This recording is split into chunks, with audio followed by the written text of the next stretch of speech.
প্রতিদিন আমরা লড়াই করি, নিজের সাথে, সমাজের সাথে আর সময়ের সাথে। কখনো কি মনে হয় সব কিছু ভেঙে যাচ্ছে?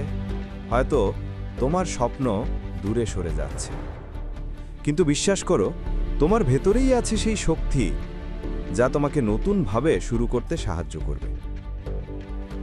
তুমি যতবার ব্যর্থ হবে, ততবার নতুন কিছু শিখবে। ভেবো না ব্যর্থতা তোমার শেষ, এটা আসলে তোমার পথপ্রদর্শক। একটা শিশু হাঁটতে শেখে পড়ে গিয়ে, বারবার উঠে দাঁড়িয়ে। যদি সে হাল ছেড়ে দিত, তবে আমরা কেউই হাঁটতে শিখতাম না। ঠিক তেমনি ব্যর্থতা তোমাকে শক্তিশালী করছে যদি তুমি হাল না ছাড়ো। নেলসন ম্যান্ডেলা ২৭ বছর কারাগারে থেকেও হাল ছাড়েননি। জ্যাক মা একাধিকবার চাকরি থেকে বাদ পড়েছিলেন, কিন্তু শেষমেশ তৈরি করেছেন আলিবাবা। এই পৃথিবীর কোনো সফল মানুষ সহজ পথে আসেনি। তাহলে তুমি কেন হাল ছাড়বে? আজ তোমার কষ্ট আগামীকালের গৌরবের সোপান। প্রতিটি মানুষের ভেতরেই আছে অসীম ক্ষমতা।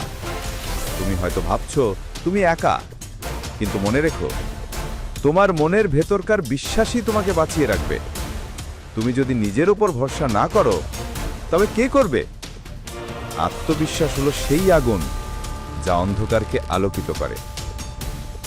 সফলতা কখনো একদিনে আসে না, প্রতিদিনের ছোট্ট চেষ্টাগুলোই বড় কিছু তৈরি করে। আজ একটু পড়াশোনা করো, আজ একটু পরিশ্রম করো, আজ একটা নতুন দক্ষতা শিখো। তুমি দেখবে কয়েক মাস পরেই তুমি আগের সেই মানুষটা আর নও। তুমি আরো শক্তিশালী, আরো জ্ঞানী, আরো সফল।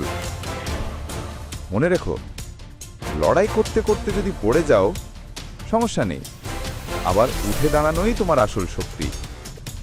তুমি যতবার পড়বে, ততবার শেখার সুযোগ পাবে।